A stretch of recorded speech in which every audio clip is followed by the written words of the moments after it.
या ठिकाणी आपल्या सगळ्यांच्या साक्षीनं आपल्या गावच्या कन्या आणि सगळ्यांच्या भगिनी जयमालाताई गायकवाड, आपल्या गावचे सरपंच सज्जन मागाडे, डेप्युटी सरपंच नवाज या ठिकाणी उपस्थित असलेले, सातत्यानं आयुष्यभर ज्यांनी मला साथ दिली ते आपले अरुण भाऊ, या ठिकाणी उपस्थित असलेले आपले तरुण सहकारी पियुष दादा, माजी सरपंच आमच्या बर्वेताई, गुलेताई, त्याचबरोबर गुले घरात दोनदा सरपंच झाले, दोन गुलेताई, त्याच्याबरोबर मागा असलेल्या सगळ्या ग्रामपंचायतीच्या सदस्या, त्याचबरोबर या ठिकाणी उपस्थित असलेले माजी चेअरमन आमचे भाऊ, विद्यमान चेअरमन, डेप्युटी सरपंच माजी दिवसभर पंच पंच म्हणून काम करतात ते, त्याचबरोबर या ठिकाणी आमचे भाऊ आहेत, सगळेच आमचे मिलिटरीमॅन आहेत, आमचे पंडित काका आहेत, गायकवाड साहेब आहेत, सगळ्यात माजी सरपंच आमचे तानाजीराव आगलावे आहेत, सगळ्यांचीच नाव आहे, सगळ्या वाडीवरची सगळी प्रमुख मंडळी आहेत, माजी सरपंच आमचे बंडगर आहेत या ठिकाणी, श्यामराव उपसरपंच देवाप्पा आहेत, सगळे कोळेकर वस्तीवरची सगळी मंडळी या ठिकाणी आवर्जून, मेंबर कुठे गेला आनंदा ज्यांनी आता सत्कार राहिला ते आनंद नाही पुढे जायचं, ज्यांनी त्या आनंदाला नाही पुढे येणं तर माझे शिवाय कोणाचीच खाल्लं नसते. आमचे कावळे व्यापारी या ठिकाणी उपस्थित आहेत, गावातील सगळेच व्यापारी मंडळी. आनंद आहे का नाही? आनंदाचा सत्कार विशेष या ठिकाणी आपण करावा अशी मी सगळ्यांना विनंती करतो. बुरंगेवाडी तंगेवाडी यांचा दादा आहे, आपल्या वेळेस माजी सरपंच, सगळे चारही वाड्याचे माझे सगळे सहकारी, आजी माजी सरपंच, गावाचे सगळे प्रमुख व्यापारी प्रतिष्ठित उपस्थित असलेल्या माय भगिनी आणि माझ्या तरुण मित्रांनो, थोडस माफी मागून मला एकत्रितच्या उद्घाटनाच्या कार्यक्रमाला आजी माजी सरपंच माझे बसलेले आहेत. गेली 85 वर्षापासून या ठिकाणी आपल्या जवळची ग्रामपंचायत स्थापन झाली आणि या गाववाड्याच्या कार्यक्रमामध्ये 35 वर्षापूर्वी आपल्या सगळ्या मंडळींनी गावची सूत्र आपल्या सगळ्यांच्या साक्षीनं माझ्यासारख्या एका तरुणाच्या ताब्यामध्ये देण्याचा प्रयत्न केला. आणि शेवटी गावगाडा चालवत असताना सगळ्याला सांभाळून घेऊन जाणं, सगळ्यांना समान न्याय देणं ही आपल्या काकींची वागणूक आणि शिकवणूक आहे. कैलासवासी काका असतील, कैलासवासी दादा असतील, कैलासवासी अण्णासाहेब घुले असतील, कैलासवासी ज्योतिनाना गावडे असतील, आयुष्य इनामदार असतील, डॉक्टर बाबासाहेब पाटील असतील, वालचंद शेटजी असतील, सगळी मंडळी सगळ्यांनी गावगाडा चालवत असताना काही नावं चुकून माझ्याकडून राहून जातील, ह्या सगळ्या मंडळींच्या प्रेरणेनं आशीर्वादानं हे गाव चालवत असताना गावाच्या पुन्हा 4 वाड्या 5 ग्रामपंचायती आपण केल्या आणि त्या मंडळींना त्या ठिकाणी आपण समाविष्ट करण्याची संधी पण दिली. आता हे सगळं चालवत असताना 100% सगळ्यांचं समाधान होतं अशातला भाग नाही, परंतु इथं ग्रामपंचायत घ्यायचं कारणच एवढं होतं की गाव सगळं आता बाहेर चाललं. गाव जुन्या गावाचं काय नाव राहील का नाही, माणसं कोण येतील का नाही ही शंका होती. म्हणून एक सरकारी जागा या ठिकाणी होती आणि या शासकीय जागेमध्ये आपल्या सगळ्यांच्या साक्षीला एक चांगली अशी इमारत या ठिकाणी मंजूर केली आहे. आणि मगाशी सांगितल्याप्रमाणे सरपंचाला, उपसरपंचाला, सदस्यांना बसायला जागा नव्हती, ग्रामपंचायतच्या मीटिंगला हॉल नव्हता, ग्रामसेवकांना जागा नव्हती, स्टाफला जागा नव्हती. एक चांगलं भव्य असं दिव्य असं एक मंदिर गावच्या विकासाचं या ठिकाणी आपण उभा केलेला आहे.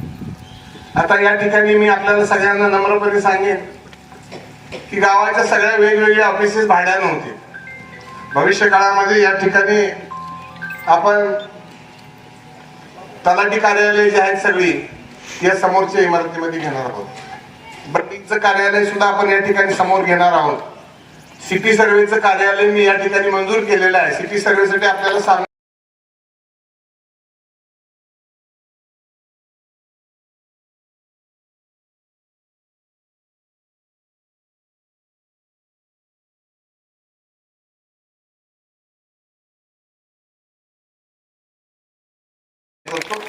थोड्या दिवसात ज्या पद्धतीनं माळशिरसचा कारभार अकलूज मधून चालवायला जायचा, तसा भविष्य काळातला सांगोल्याचा कारभार हा तुमच्या जवळ्यातनं चालवायला जाईल अशा पद्धतीचं जवळ तयार करण्याचं काम तुमच्या सगळ्यांच्या आशीर्वादानं या ठिकाणी आपण केलेलं आहे. पंचायत समितीचे माजी सदस्य आणि आमचे सगळे ज्येष्ठ सहकारी काका किंवा काका आत्ता आलेले सगळ्याच मंडळींची नावं घेण्यासारखी आहे. आणि मला थोडंसं एकरपूरच्या ग्रामपंचायतच्याच नूतन कार्यालयाचं उद्घाटन याची गडबड एवढ्यासाठी उद्या परवा कधी आचारसंहिता बावड्या लागू शकते आणि म्हणून हे आज अचानक अर्जंट घेतलेलं आहे.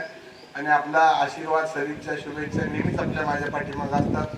उद्या मी माझ्या माहितीप्रमाणे 63 वर्ष पूर्ण करून 64व्या वर्षामध्ये आयुष्यभर मी साथ दिली, सहकार्य केलं. उद्या मी काय उपस्थित राहणार नाही, कुठेतरी परमेश्वराच्या दारात दर्शनासाठी जाईल. म्हणून आजच मी भाऊसाहेबांना विनंती केली आणि विशेष मी सगळ्यात मोठा आभार या ठिकाणी सगळ्या ग्रामपंचायतीचे सदस्य आहेत, सरपंच, माजी सरपंच, डेप्युटी सरपंच आणि सगळे असलेले सदस्य आणि ग्रामसेवक भाऊसाहेब आणि विशेषतः आपला आनंदा तिचा सत्कार आता सगळ्यांनाही की पुढं अजून बरीच कामं त्याकडनं करून घ्यायची केलेला. आता या 5 कोटीमध्ये आपण काय करणार आहे, तिथं घाट करणार आहे महिला मंडळींसाठी. पावसाळ्यामध्ये आपली पूर्वीची पद्धत व्हायची होती, बंधारा आहे तो कळतोय, तो बंधारा दुरुस्त करून अतिशय चांगला बंधारा करणार आहे. आणि मूळ जो आपला सांगोला रस्ता आहे त्याच्यासाठी बारका पूल 1 कोटी रुपये त्यामध्ये घेणार आहे. संरक्षक भिंत आपण या ठिकाणी वाढवणार आहोत आणि किमान 6 महिने पर्यटन स्थळ म्हणून एक बोट, आपण जेव्हा बाहेर गेल्यावर समुद्रात कुठं पर्यटन स्थळाला गेल्यावर बोटिंग करतो तसं तुमच्या ग्रामपंचायतीच्या वतीनं भविष्य काळामध्ये या ठिकाणी लहान मुलांसाठी बोटिंगची सुद्धा व्यवस्था आपल्या पंचायतीच्या माध्यमातून आपण या ठिकाणी करणार आहोत. जवळ विविध कार्यकारी सेवा सोसायटी आपल्या राज्यामध्ये 3 नंबरवर आहे. काही अडचणी त्रुटी आहेत त्या आपण पूर्ण करणार आहोत. आपण जेवढं गावासाठी मला तुमच्या आशीर्वादानं करता येईल तेवढं सगळ्याचा प्रश्न सगळं करण्याचा प्रयत्न केला. परवाच एक साधा विचार केला की बरेच दिवस झाले मी भाऊसाहेबांना विचारलं की आपल्या गावची काय परिस्थिती आहे, पाणीपट्टी घरपट्टीची. भाऊसाहेब म्हणले काही विचारू नका आबा, सरपंच म्हणले, डेप्युटी म्हणले, सगळे सदस्य म्हणले. पुन्हा आम्ही बसून विचार केला की लवकरात लवकर जेवढे सगळे पैसे भरतील त्याला 50% घरपट्टी आणि पाणीपट्टी आपण माफ केली.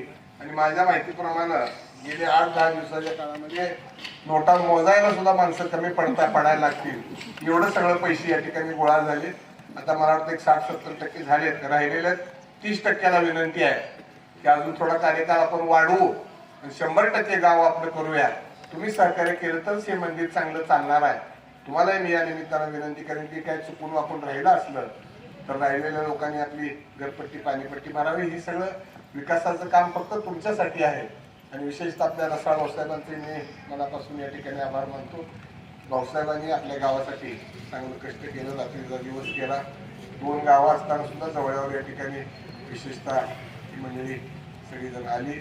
आपण काही उर्वरित गावच्या विकासाची कामं राहिलेली आहेत, काही ठिकाणी पाणी राहिलेलं आहे, काही ठिकाणी वगैरेच्या लाईन राहिलेल्या आहेत. येणाऱ्या काळामध्ये आता 2 महिने आपल्या ह्याच्यातच जाणार आहेत, आपल्या आचारसंहितेतून जाणार आहेत. आपल्या जिल्हा परिषदची निवडणूक आहे, त्याच्यानंतर ग्रामपंचायतीची निवडणूक आहे. हे सगळं पार पडल्यानंतर येणाऱ्या 5 वर्षाच्या काळामध्ये आपण निश्चितपणानं चांगल्या पद्धतीने गावच्या विकासाचे आणखी जवळगावचं नाव तर राज्य पातळीवर नेलेलंच आहे. कदाचित आपण भविष्य काळामध्ये देश पातळीवर सुद्धा जवळचं नाव न्यायचं आहे. तुमच्या सगळ्यांच्या आशीर्वादाला आपण प्रयत्न करूया एवढंच निमित्तानं सांगतो. आपण मला बोलवलं, माझ्या आणि आमच्या जयाताईच्या हस्ते जयमालाताईला आपण जिल्हा परिषदचं अध्यक्ष केलं. या गटानं तिला बिनविरोध निवडून दिलं. सगळ्या जगाला आश्चर्य वाटलं तसं बिनविरोध झालं, परंतु तुमचा सगळ्यांचा आशीर्वाद होता.